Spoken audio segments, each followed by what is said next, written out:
بكل دقة قلب حس أمك وياها. هذا الشاعر جزاه الله خير حسيب المالكي كتبها بمناسبة مصاب الأم ويعزي بها السيد نيابة عن أهالي القرنة، فمن المناسب أن نقرأها حق القصيدة وحق القضية.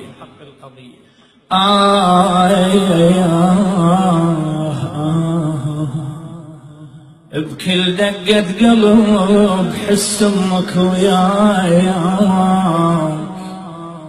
صوت الوالدة يهز الشرايين. أنا أتمنى مو أنا اللي أقرأها، أكون قاعد جو المنبر بس بعدها.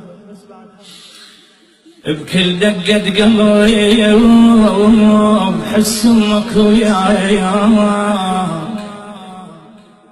صوت الوالدة يهز الشرايين.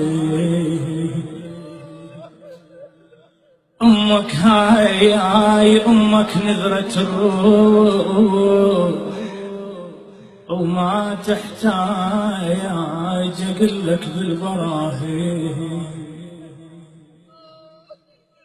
تحتاج أحكي لك عن أمك؟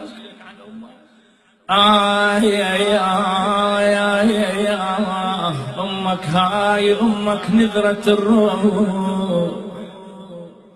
وما محتاج أقلك بالبراهين.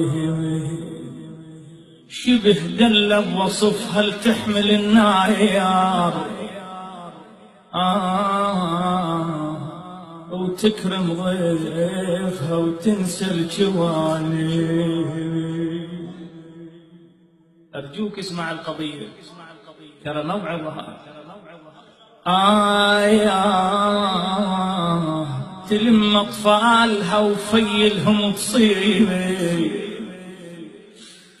والله تلم أطفالها وفيلهم تصير، ودمع عيونها يبرد الفناجين يا يوم. على حسها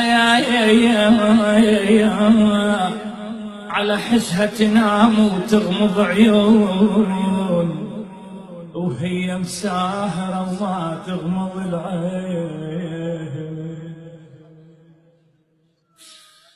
تحت أقدامها الجنة فتحت بايا، والله تحت أقدامها الجنة فتحت بايا. خصها الباري خصها بكل عناوين. جيت للموعظة، هلا بيك، اسمع زين بعدها.